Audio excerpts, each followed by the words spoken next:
very risky to pick against a Lancelot, you know, going for the Farsa up against a very highly mechanical player in Endoryu. They actually have witnessed this in real life, right? And the fact that they didn't go for the Phoveus is quite wild in my opinion. Again, the Herod comes in with the Lancelot. That's a double dash for NAVI to really start to dive on Farsa and CC a lot of times, and NAVI can still also look for just CC, something that has been a common occurrence here in MPL ID ever since week number 2. When you see CC, you just build a composition with more lockdown to shut them down. Long-awaited this glorious day. Yeah, you just want to like fight fire with fire, basically. So, crowd control is a solution for CC. Not for NAVI. They're going with the, you know, the different approach. They just want to have the mobility. They want to have the chase down. Now with the addition of that Lapu Lapu, this Farsa pick is looking more and more vulnerable. So, man, I wonder what's in store for RRQ. What do they want to pick here initially in the final pick of the first phase? The Lapu Lapu pick seems to be very strong.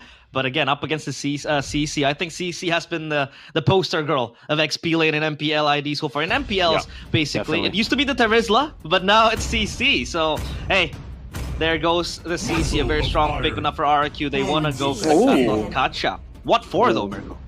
I think it's mainly just to react. Again, they already have a very vulnerable mid lane. They need something more to peel, and the Kacha enables that, right? You bring Revitalize, so you get a little bit more sustain to the rest of your team. Plus, obviously, the taunt, the AOGs, whenever Navi actually decides to fully dive on RRQ. But it's also just the normal combo that we see in MPL ID or in just MLBB in general. You put the curtain call down, and then the AOG follows through. Now, the big question for me is, why haven't they picked up a jungler? Because I think the jungler is definitely going to get limited even more. Usually you see the Lancelot Yi Shin as, you know, the trade. The Yi Shin was banned by RRQ, so you would think maybe the Joy could come in. But Navi have already stopped that from happening just with the Harith pick. They're even bringing out the Baksha here, Navi. So they're kind of aware that RRQ wants to have that rotational speed. With the Khalid already banned out, I think that's the one thing that they're kind of aware about, right? We've seen how good a Khalid can really affect the mid lane, allowing more rotational options. So with the Gatot and Farsa, I feel like, again, rotation is what RRQ wants to look for, but if they want to go for that kind of approach, I feel like they need a bit more of a playmaking hero on top of the Gatot Kacha, because at this point, even if you have the wings by wings on Farsa ganking around the side lanes, without a good setup, I don't see how this lineup from RRQ is really going to operate. I'd argue that the Gatot Kacha was picked up to kind of peel for RRQ, but they go for the Joy ban. So now, limited picks for the Assassins or for the junglers. That's not going to be the Moskov being picked up. So what do they go for the jungle here for the side of RRQ? I think the easy answer is the Hayabusa. I don't know why they actually banned out the Joy. I thought, again, with the Harith pick, you've kind of taken the Joy out. But yeah, they've actually banned the Joy, given an opportunity to RRQ to pick up the Hayabusa, which has been picked before, unless Navi have a way to deal with it. But what's it gonna be? Do they go for Cho now in Rome, get that mid prio together with the Juice? No, the Juice is actually taken away. And you can't really go for Yve either, because RRQ have a really solid box to play with. Yeah, certainly a bit of a puzzle here for Navi. In theory, they want to go for something a bit more divey though, I feel, right? If they go for something like a backline, it's going to leave them vulnerable. So actually, a bit of both technically. A Kimi, good clear, good early game power as well if they want to brawl out the level 1, level 2 situation. And they can kind of bait out engages with the Traction Pulse. Not a bad idea, but I feel like it's going to be tough for them to catch RRQ if they're only relying on the Traction Pulse and the Glorious Pathway. And as you predicted, Mirko, the Hayabusa comes through. Yeah. I don't know about the Hayabusa pick being left open like that. I think RRQ Hoshi got more of the advantage here in the game, just through the snowball though. Big contention point will be on Turtle 1. That Turtle is going to be very, very important for both teams, rather for RRQ too, because they want to activate the snowball. Late game though, the Harith does fare well, especially up against the Moskov, but at least the Moskov late game is going to be a different monster too. So take a look at the draft here, the counter indexed for both teams, favoring more towards Navi, Arashi. A counter index was and lineup rating wise, more so on Navi, but hey, you have no idea how this early game is going to play out. I think KSQ definitely have a plan here. Will RRQ cook, or will NAVI be able to entrust even more faith in the NAVI nation? Welcome to MPL ID today. Land of Dawn we go. First match of day 1. It is NAVI up against RRQ Hoshi. Let's see it. Will RRQ be able to derail the hype train of Endoryu and Ukir? Or will it be the Kings forced to bow down to the new kids on the block? Looking at the clash of the young bloods right here, Ukir against Rins. See, again, the aggressive nature from both laners can be understated, but already you can see Rins getting bullied out. Edo wasn't there to really contest the early levels. That's a lot of damage though on Ukir. Uh-oh, Quan Shadow coming down too. Apro still able to save the Revitalize. Actually not going to be used at all. And Doryu going to be chunked by Rins here. Stunned out the Revitalize finally coming down, and Zunesh will pick it up with the Retribution, and Doryu forced back into his own jungle. Is that a winning trade for RRQ, Arashi? I think it is, man. They did a great job. They're stuttering, they're engaged. They didn't really go all in, knowing that Ukir wants that to happen, right? He wants to spray everyone down, do tons of damage. They actually waited and then went for short bursts of damage that kind of suits their composition. Looking at the emblems by GameSmax, though, you see the tenacity built by Rins. He understands that there's a target on his back. Whereas for Navi, again, you're seeing the bargain hunter on both the mid and gold laner, so they aren't really concerned about the aggression of RRQ, and that might come back to haunt them later on. Survivability is indeed the name of the game for Rins, because this Pharsa can be so delicate, so fragile too, especially when the Lancelot is up there just diving onto you. Plus the high loss with the Glorious Pathway, so he needs that feel, but they want to go for something here. Oh, great taunt in the caught. Apro solo taken out by Zunesh. Great isolation by RRQ. Man, Afro being a bit too aggressive there. No Revitalize already. He walked up, and now with him just now spawning back, I think RRQ will get this turn no problem. Ukir almost gets taken out as well, but Endoryu trying something. Yeah, he's kind of a tough spot. Actually doesn't land the puncture. What? He's all alone, but he gets the entry, wins it out against Zunesh. Wow, Endoryu. He's able to make amends for the bravest fighter being popped by cars, but the puncture didn't land. It meant that he had no reset on that puncture. At least he got the turtle, but hey, look at the talent predictions by GoPay. Navi for four of us, and Arashi and Lim. Hey, on RRQ side still repping the Kings of Kings. Man, kind of a weird spot for Papolo to be. Oh, hang on a second though, Apro. Oh, Dead. Just gone, deleted right there. What is happening here, RRQ? They're making very good choice of that early game. Hold up, the kill again. Ukir's gonna go for the chase down. Zunesh gunned down by Ukir on the Kimmy. Up top, it's a 1v1 duel right now with Cars winning out in the battle and clearing out the lane to get the tempo on the map.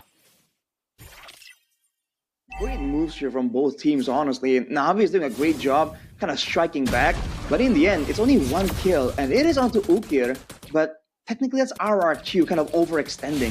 If RRQ wanted to play the disciplined game and let go and make sure that they don't give up kills, you know, even though they'll miss out on the kill, they'll be fine. But Navi somehow, by the way, is winning on a lot of these neutral objective contests. I don't know, man. That's a kind of a creepy thing to be seeing here in the early game, because you get the feeling that this might kind of hinge on a big Lord or Turtle take. Creepy is the word. Let's take a look at the audience prediction. Mostly still Navi, but Cars pressured. He will be fine, will he? Great flicker out, but the lethal ignition still was ticking on him. So big resources burnt out. Flicker, bravest fighter too. Navi get the mid prio, but the turtle is still 10 seconds away from spawning. Ooh, all right. Now with the mid lane cleared as well, RRQ certainly have the pressure here, and they still have that revitalize. I think Edok hasn't really been forced to pop it just yet at all in this game. You can see RRQ with the gold advantage trying to go for something. They have the more significant burst, so Navi needs to be careful. Phantom execution not landing there. He's going to chase on Rins, but a Thorn Rose to Rins. Still able to get away with the wings by wings, and the curtain call locks him down. That's an SOD landing as well as Edok gets caught in. Some on-force coming down with Chive, doing a whole lot of damage with the chrono dashes, and gets one. Cars with the bravest fighter gets a stun over to Toy, who has flicker. That's a good immobilization, but there's no capitalization just yet. Chive waiting for the cooldown to be back up as Zunesh walks in with a Shadow Kill Retribution. Used up Chive, able to survive now, and that's no retry on RRQ, which means Navi should could get this for free. Rin still flying by, and it is Andoryu without a retreat picking it up. Wow, our RRQ looked lost in that team fight. What happened right there, Arashi? Seems like they really wanted to go for a decisive pickoff. They went for the big ultimate, right? The AOG, the feathered airstrike, but they were unable to get anyone. And once that happens, you saw them kind of scramble, try to find anything, and even Zunesh tried to go for a solo kill and use the retreat because there isn't really much option left there as Rins tries to get cars. Ooh. Oof. Oh, so close. Still, Cars able to survive and recall. Uh-oh, mid! Rez is really low, but Ukir couldn't get the shots down. And so far, it doesn't look like anyone has picked up the Sky Piercer just yet. Yeah, he's gone for the normal. Blue team turret has been destroyed. Right. No real Sky Piercer rushed out just yet. But now that Rez has had the War Axe, I think he's going to have a bit more presence in these team fights, right? More sustain, more damage, more kill threat as well. The thing with Navi's composition is that everyone is so far up in the front, but they can't really force a proper fight. So if they take counter engage, they might just win it out. No AOG for Edok. 2 magic damage dealers doing a lot, but Toy got a great Spear of Misery to stop that from happening.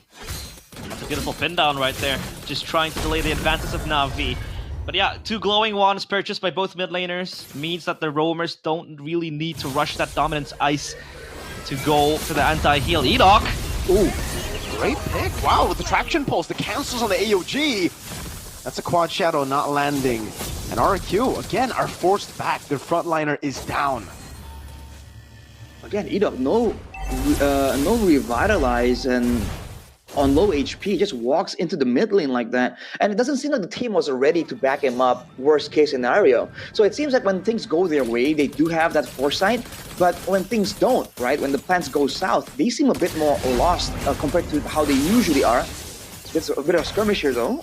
Great Phantom execution there to escape. Toy still gonna hold his ground. Cars walks through the Bravest Spider, goes for the stun on Rez. Immobilization, Rez caught under the turret. Feathered airstrike doing a whole lot over to Cars. The traction pulse and a flicker route from Cars here. And Doryu sent up top. That's him the quad shadow landing. Zunesh looking for the kill, but it's a good move by Andoryu with the puncture to escape, and they can't even get the turtle. But it feels like the Lancelot isn't given time and space to play this game, Arashi. What do you think?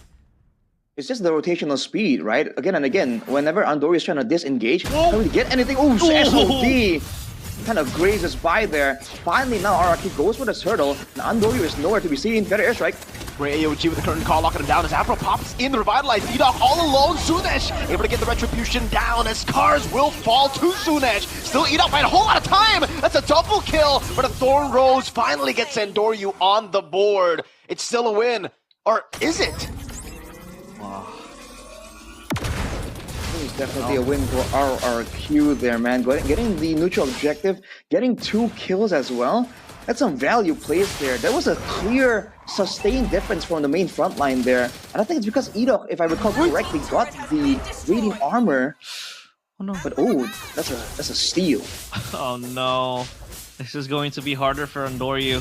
But hey, at least Lancelot is able to farm and gets the Phantom Execution to secure that jungle camp.